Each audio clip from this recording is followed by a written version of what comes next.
Okay, thank you, Natalia, for such a lovely introduction, and welcome everybody. I'm excited to see so many people here from so many different parts of the world, and it's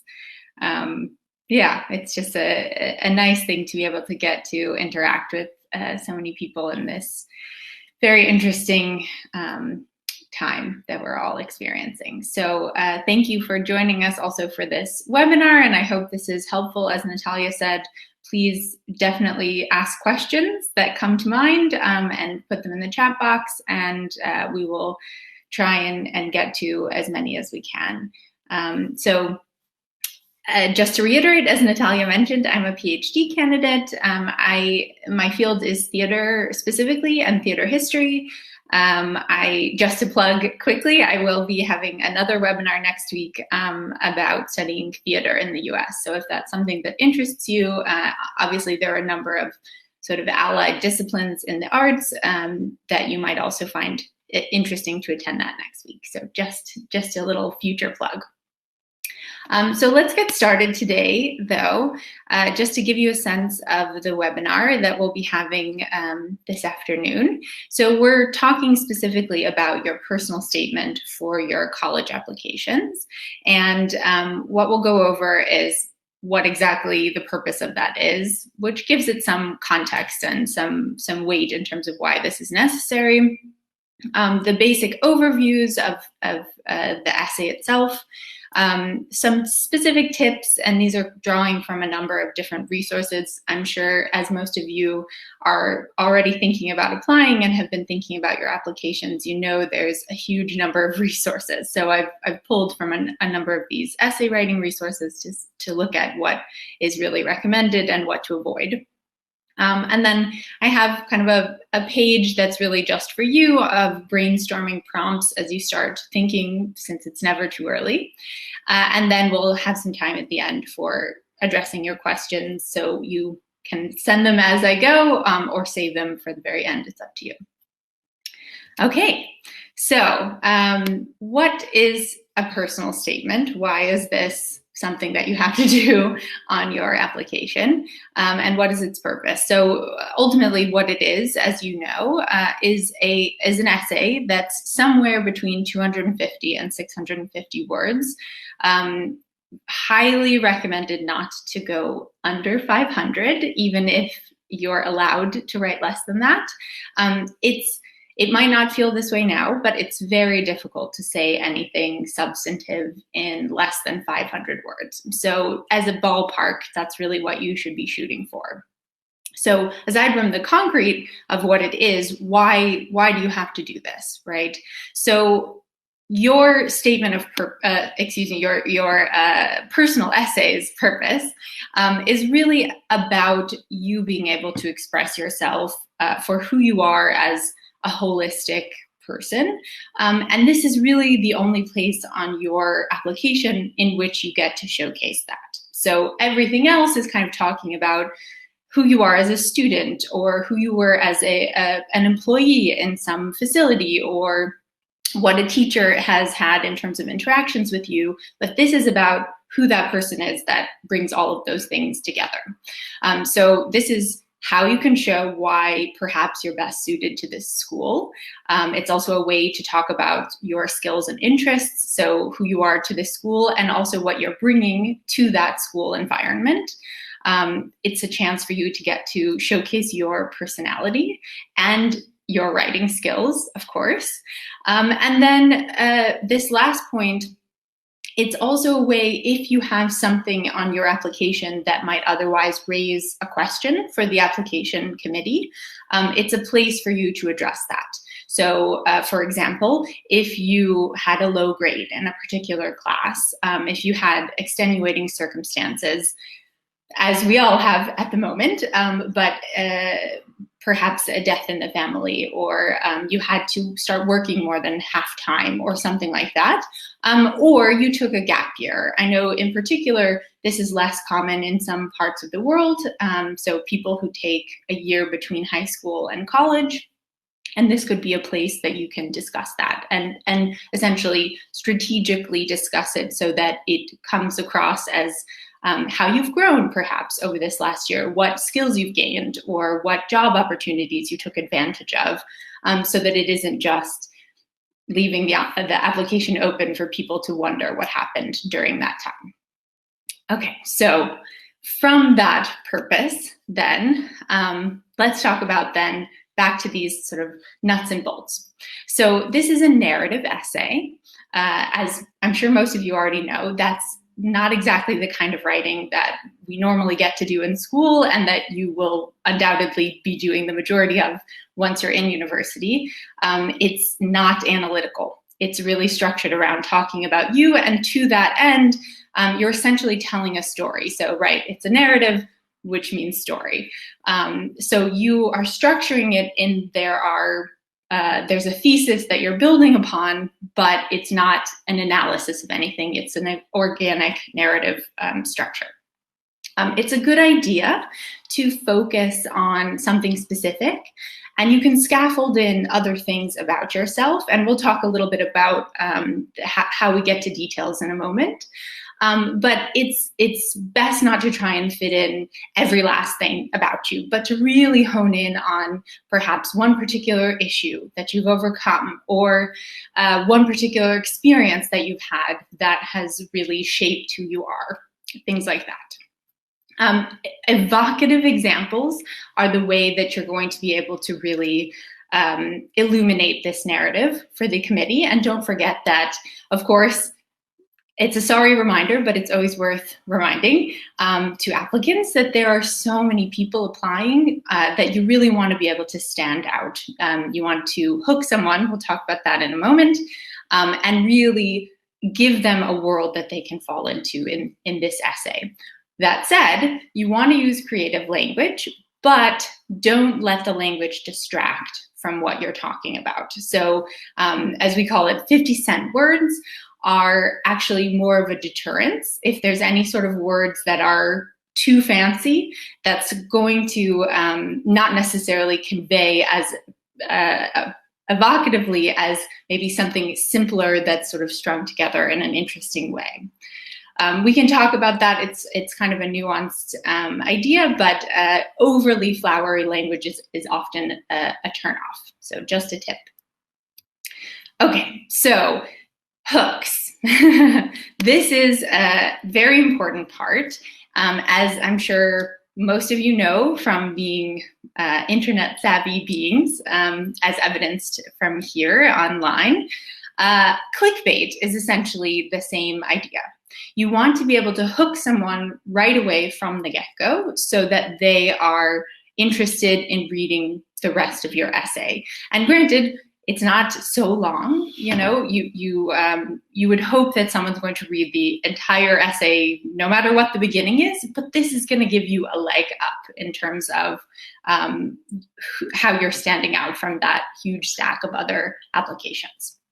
So you want to create the most evocative scene that you can right at the beginning, right front-loading your opening paragraph. And it's best to sort of think through how you're actively inviting people to read forward, right? Sensory details is a good idea. We're going to look at some examples in a moment. But this is the idea here, that you're showing and not telling. So this is, if you're going to be able to use sort of your most creative language or your most evocative language, the hook is a good place for that. So here are some example hooks. I'm going to use the chat here. So why don't everyone, if you can take a moment and just read hook 1 and hook 2, and then if you can answer this question, which hook is more interesting to read? And then if you want to just take a stab at saying why, that would be very interesting as well. So I'll give you a moment here.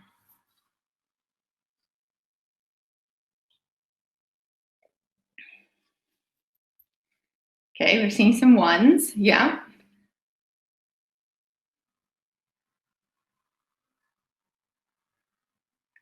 Okay, so we're getting the majority here.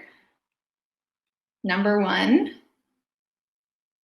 So perhaps someone who hasn't responded yet into the typing, into the chat box, Why number one? If you're voting for number one, what exactly is it? If anyone wants to take a stab at that, we'll see how time-wise, I want to make sure we get through everything, but I'd be curious if anyone has. Okay, outstanding, interesting. Catchier, Gripping, good, okay. Unusual, good. So most of the sense here is that hook number one is a standout. These words unusual or gripping or catchy are indicating that there's sort of a narrative pull to them. It makes you want to read more. There's more detail that's evocative. Blood, of course, is one of those things that as humans, we can all kind of relate to having a very visceral and immediate reaction to. And so this hook number one is doing a great job, as many of you indicated, in that there's an immediate pull towards having to understand more. Why is blood here? What's the rest of the story? So, of course, not every narrative is going to be able to open a door for using something like blood, but it gives you an example of how two different essays could be started that are about the exact same thing, right? Hook one and hook two are about the identical incidents, but it's giving you a sense of sort of how to structure this in a very powerful opening way. So from your hook, you want to scaffold in then a solid foundation that takes the rest of your narrative forward.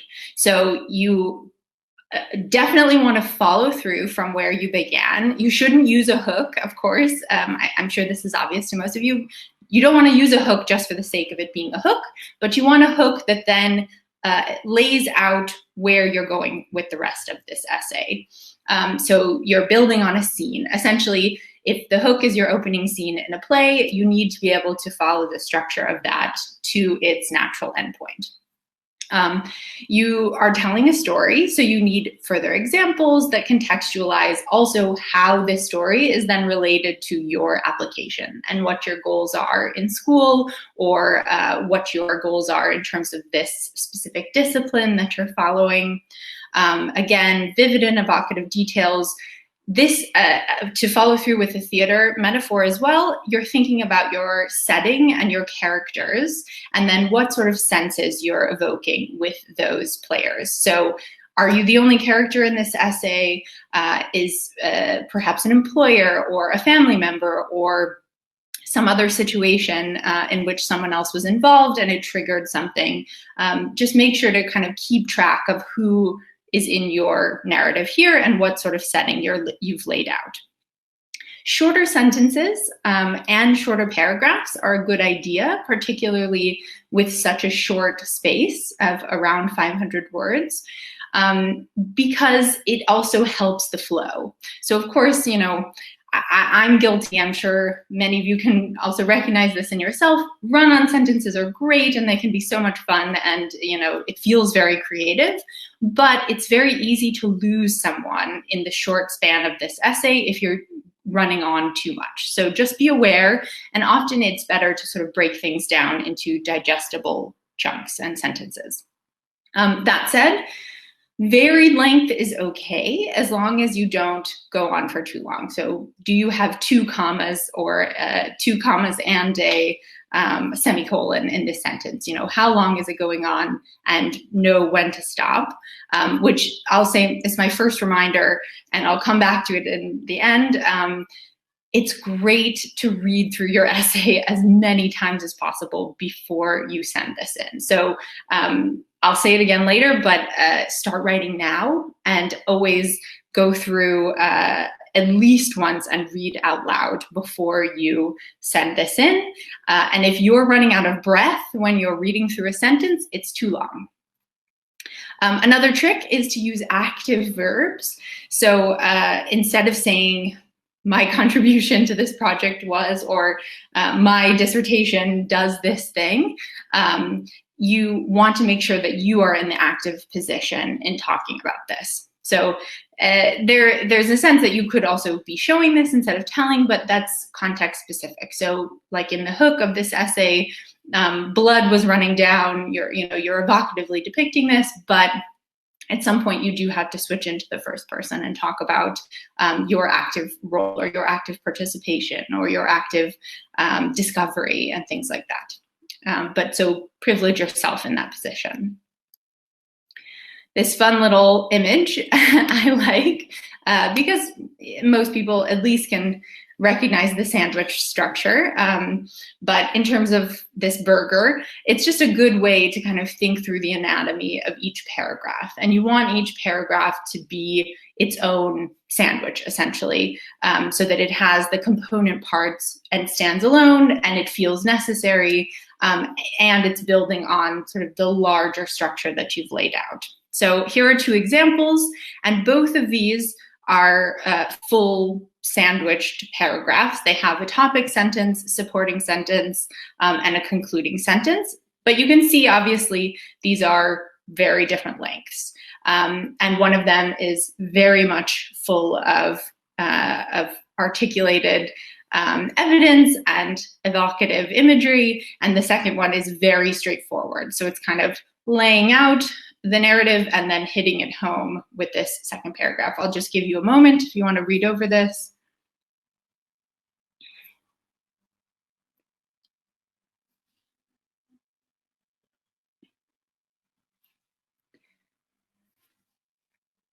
And then what I also like about the way that this is structured is there's a lot of evidence given in this longer paragraph, which really builds a picture of how this person came to be interested. And then this concluding paragraph is really selling what that evidence has laid out. So you're really hitting home. The picture is fully drawn out. And then this is why I want to attend medical school. It doesn't come as a surprise. It comes as a very clearly founded and articulated rationale here. Okay, so to that end, just another reminder to use specific examples. So much like that this previous longer paragraph, it really uses the specificities of this experience. It uses the name of the facility and the different tasks that this person learned in order to build this interest. So while I would not recommend using necessarily personal names of teachers or family members or things like that, that's not necessarily something you need to do. But place names certainly are less sensitive material. Anecdotes are always great for being able to build a picture and that narrative. And thinking through kind of what are the things in your life that have affected you and how you can spell those out in a narrative capacity. So a classic example then is not just to say that you love biology, but to describe what was your experience in a laboratory? What did you do exactly? You know, how did you engage, like in this picture, I guess, what was your favorite, I don't know, material in a beaker? I'm not a scientist, if you couldn't already tell. But using that then to sort of work your way towards why you're interested in X, Y, and Z thing. So for this coming year, I have pulled the prompts from the Common Application. I'm not going to spend too much time on this because you can find them online. And also I want to be able to talk through a couple specifics on these. But there are 7 different essays, including number 7, which is just open-ended. And the link is there, but you can also easily find them online if you just Google Common Application essay prompts for 2020. But the way that they're written, there can be some kind of gray area with what exactly they're asking for. And so I thought it would be helpful to break a couple of these down to just give you a better sense of kind of what this kind of question is asking for. So prompt number 1, some students have a background, identity, interest, or talent that is so meaningful they believe their application would be incomplete without it. If this sounds like you, then please share your story. So this is even very straightforwardly asking for a narrative. So what is it asking for? What is something that makes you unique? Essentially, that's what it's asking for. So examples could be your hobby or your passion, something specific about your identity, or perhaps specific relationships that kind of have helped you build who you are. It's a little bit mushy with identity, right? These are things that have all contributed to who you are as a unique and, again, holistic person. Who is the person that is coming to this college campus, and what is the special thing about them? So what is one element that shapes your personality? I would potentially say working in theater. It's something I've done my entire life, and it really structures, if you couldn't already tell using theater metaphors in this very webinar, it structures everything about me, essentially. So that if I had to do this prompt, that's very likely what I would choose. So to give another shade of questioning, prompt number 3. Reflect on a time when you questioned or challenged a belief or idea. What prompted your thinking, and what was the outcome? So this is a question about your values. And how do you support these values, and are you willing to question your beliefs? This is a trickier one, and I'll talk about this a little bit later in terms of do's and don'ts. But an important thing, if you tackle a question like this or a prompt like this, is to be sure that you are respectfully laying out your set of beliefs without necessarily insulting or taking down the opposite side.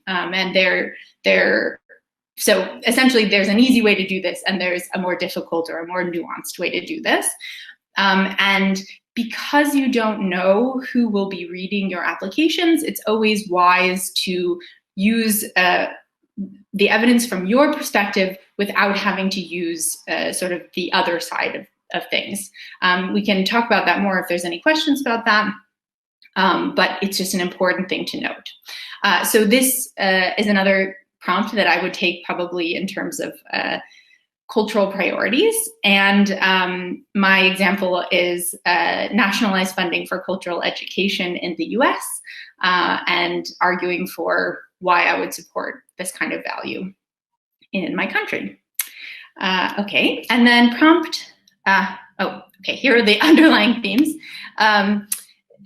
Personal history, so I see Natalia has sent the link to these essay prompts. Personal history, you can see as a pretty common prompt. It's in essay 1, essay 5, and essay 6. Of course, they're not necessarily all asking for the same thing, but sort of underlying thematics are more towards personal history. Facing a problem or overcoming adversity, Common App, essay 2 and 4. And then diversity in terms of sort of identity and how you've been shaped as a person and things like that, essay 3. So just a little breakdown. Okay, so as we're running out of time, I want to make sure to get to some strategies and some do's and don'ts. So as I mentioned before, it's a good idea to start early. So I want to include these do's and don'ts to kind of just start your mind going so that you start writing as soon as possible and have as many drafts as you need to have in order to complete this process without feeling rushed.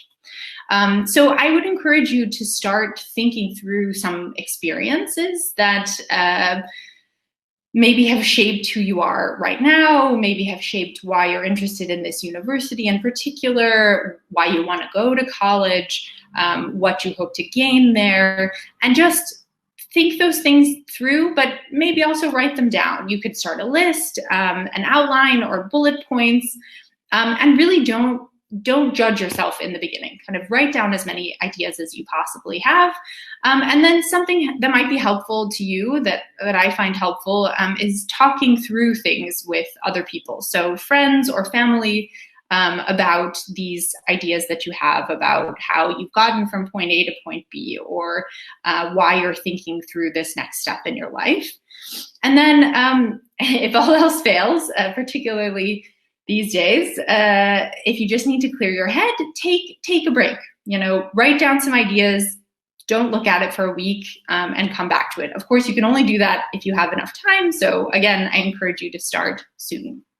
As I mentioned before, don't forget to, despite it being a narrative essay and not analytical, you should make sure to have a thesis. And your thesis essentially is why you want to be going to this school, or why you want to be studying this thing. And that should be threaded throughout your personal statement.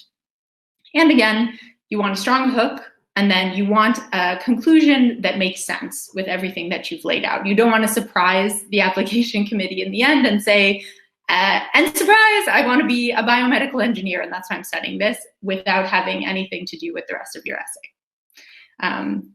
Always worth just mentioning, you want that scaffolding in place and not to surprise anyone. So, general tips. As I was mentioning before, because we don't know who's on the application committees, you want to stay appropriate and then also avoid cliches. So you don't want to overshare anything. Definitely don't talk about illegal activities. This isn't a diary, or you're not writing to your therapist, of course. So just, you want to maintain, sort of a professional sense of self in these. Also, that said, you don't want to overblow this or depersonalize it to the extent that you're using cliches. So 2 examples here. I want to cure cancer. Knowledge is power. Those don't mean anything, because of course everyone believes those things in general.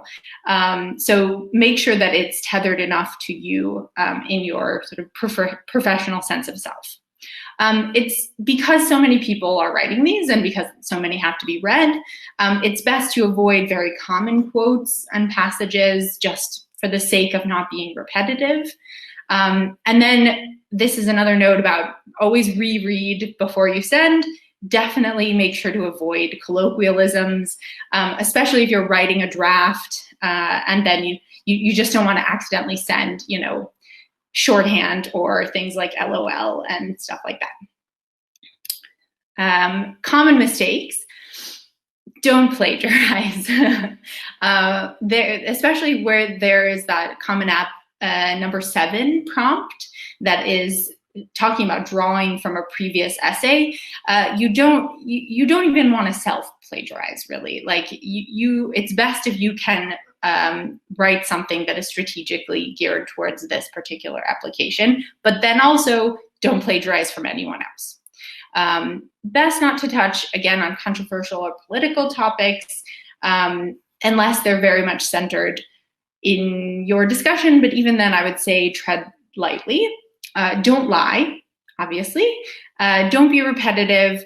And again, proofread and read out loud. There's no reason to send something with mistakes in it if you're giving yourself enough time. Some common traps. I liked these because a lot of them do seem like they might be a good idea, and so I wanted to include them. So again, don't submit a class paper, which are generally analytical, and that's really not the tone that you're going for in this essay. Don't tell someone else's story. So that's, again, you want to personalize this and have it centered on you, because this is the way to sell yourself as opposed to anyone else's story. So yes, it can involve other people, other characters, but it has to be focused on you. Don't pretend to be a superhero. In other words, nobody's perfect and nobody wants you to be perfect. So that's not a compelling essay, and also a way to provide enough evidence, because nobody's perfect. Don't hide behind a sport, or I would say don't hide behind any of the major successes. It's great that you have them, of course, and it's something to be very proud of, and it's something to be included in your essay, but you're a holistic person, and it's not just about this one thing. Don't try and use your essay as a comedy routine. Again, that's a note of appropriateness and not being able to necessarily know in advance who's reading your essay, and humor is very subjective. And then this was an interesting note, I thought. Possibly avoid travel stories in this book, the college essay trap. This person does say to avoid them altogether, but it's more of a note about avoiding superficial stories. So I think the example that was here was talking about, someone went on a very short trip to a country and had a revelation because they saw XYZ culture doing things a different way. And so because there's not actually a level of engagement between the person who's writing the essay and the culture, it's just sort of a superficial aesthetic engagement in a way, that's what the note was about. So you don't necessarily have to avoid travel stories if that's your entire life, or you want to, become an ethnobotanist and traveling is something that you've done a lot of and things like that. But I hope you understand the distinction there. Just another note: avoid mistakes and go for multiple drafts. So don't expect your first draft to be perfect. It won't. Nothing ever is. But keep writing. Keep writing as much as you can. Let it breathe. Come back and edit. Read aloud. Do this as much as you possibly can in the time you have remaining. And I recommend a free write for a first draft. It's also a way to get a sense of how long and what 500 words really feels like if you're not used to writing, sitting down and writing that out at one time. It could just be a good experiment for you. So just some fodder for brainstorming. I don't know if you can screenshot this, if this is helpful for you, but these are just some ideas if you really don't have a sense of where to start at all. These are some questions that could direct you towards a place that could be helpful for starting. And they're kind of all across the board. And they're not necessarily, success-oriented or things like that, but really it's just fodder for you to start thinking through who you are as a holistic person and how you might present that to an application committee. Okay, so this is our questions and comments and concerns time. I'm gonna leave the brainstorming up in case that's helpful, but please feel free to ask some questions while we're still online.